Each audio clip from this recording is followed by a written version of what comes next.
ಕುರುಕ್ಷೇತ್ರ ಯುದ್ಧ. ಕುರುಕ್ಷೇತ್ರ ಯುದ್ಧ 200 ವರ್ಷ ಹಳೆಯದು. ಕುರುಕ್ಷೇತ್ರದ ಮಹಾಯುದ್ಧ ಕೇವಲ 2 ಕುಲಗಳ ಮಧ್ಯದ ಹೋರಾಟ ಆಗಿರಲಿಲ್ಲ, ಅದು ಧರ್ಮ ಮತ್ತು ಅಧರ್ಮದ ಯುದ್ಧವಾಗಿತ್ತು. ಆ ಯುದ್ಧದ ಹಿಂದೆ ಸಾಮಾನ್ಯ ಜನರಿಗೆ ಗೊತ್ತಿರದ ಸುಮಾರು ಸತ್ಯಗಳಿವೆ. ಯುದ್ಧ ಶುರುವಾಗುವ ಮುಂಚೆ 18 ದಿನಗಳ ಯೋಜನೆ ದ್ವಾರಕೆಯಲ್ಲಿ ತಯಾರಾಯಿತು.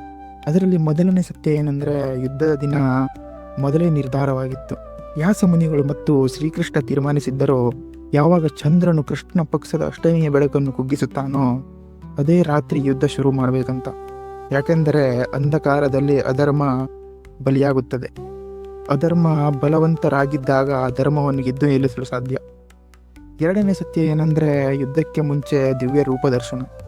ಯುದ್ಧದ ಮುನ್ನ ರಾತ್ರಿ ಅರ್ಜುನ ಕುರುಕ್ಷೇತ್ರದಲ್ಲಿ ನಿಂತು, ಇದು ಮಾನವರ ಹೋರಾಟವಲ್ಲ, ಈ ಲೋಕಕ್ಕೆ ಉದಾಹರಣೆ ಕೊಡಲು ನಡೆದುಕೊಳ್ಳುವ ದೈವ ಯುದ್ಧ ಎಂದು ಅರಿತುಕೊಂಡ. ಅರ್ಜುನ ಕೃಷ್ಣನನ್ನು ಕೇಳ್ತಾನೆ, ಎಷ್ಟು ಜನ ಸಾವನ್ನಪ್ಪಬಹುದು?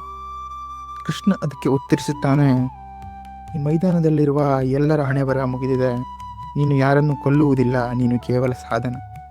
ಹಾಗೆಯೇ ಮೂರನೇ ಸತ್ಯ ಏನಂದರೆ, ಯುದ್ಧ ಮೈದಾನದಲ್ಲಿ ಅದೆಷ್ಟೋ ದೇವತೆಗಳು ಕೂಡ ಇರ್ತಾರೆ. 18 ದಿನಗಳಲ್ಲಿ ಸಾಮಾನ್ಯ ಸೈನಿಕರಿಗೆಲ್ಲ ಅಸುರರು, ಗಂಧರ್ವರು, ಪಿತೃಗಳು, ದೇವತೆಗಳು ಸಹ ಭಾಗವಹಿಸಿರ್ತಾರೆ. ಮನುಷ್ಯ ಕಣ್ಣಿಗೆ ಕಾಣದ ಯುದ್ಧ ಕೂಡ ನಡೆದಿತ್ತು. ನಾಲ್ಕನೇ ಸತ್ಯ ಏನಂದರೆ, ಶಂಖದ ಧ್ವನಿ. ಕೃಷ್ಣನ ಪಂಚಜನ್ಯ ಶಂಖ ಯೋಧರ ಮನದೊಳಗಿನ ಭಯವನ್ನು ಪೆಟ್ಟಿಸುವ ಶಕ್ತಿ ಹೊಂದಿತ್ತು. ಯಾಕೆಂದರೆ ಅದರೊಳಗೆ ನಾದ ಬ್ರಹ್ಮದ ಶಬ್ದ ಇತ್ತು. ಆ ಶಬ್ದ ಕೇಳಿದಾಗ ಧರ್ಮಪರರಿಗೆ ಧೈರ್ಯ, ಅಧರ್ಮಿಗಳಿಗೆ ಭಯ ಹುಟ್ಟಿಸುತ್ತಿತ್ತು. ಕುರುಕ್ಷೇತ್ರ ಯುದ್ಧದ ಇತಿಹಾಸ ಅಲ್ಲ, ಅಂದು ಇಂದು ನಮ್ಮೊಳಗೆ ನಡೆಯುವ ಪ್ರತಿದಿನದ ಯುದ್ಧ.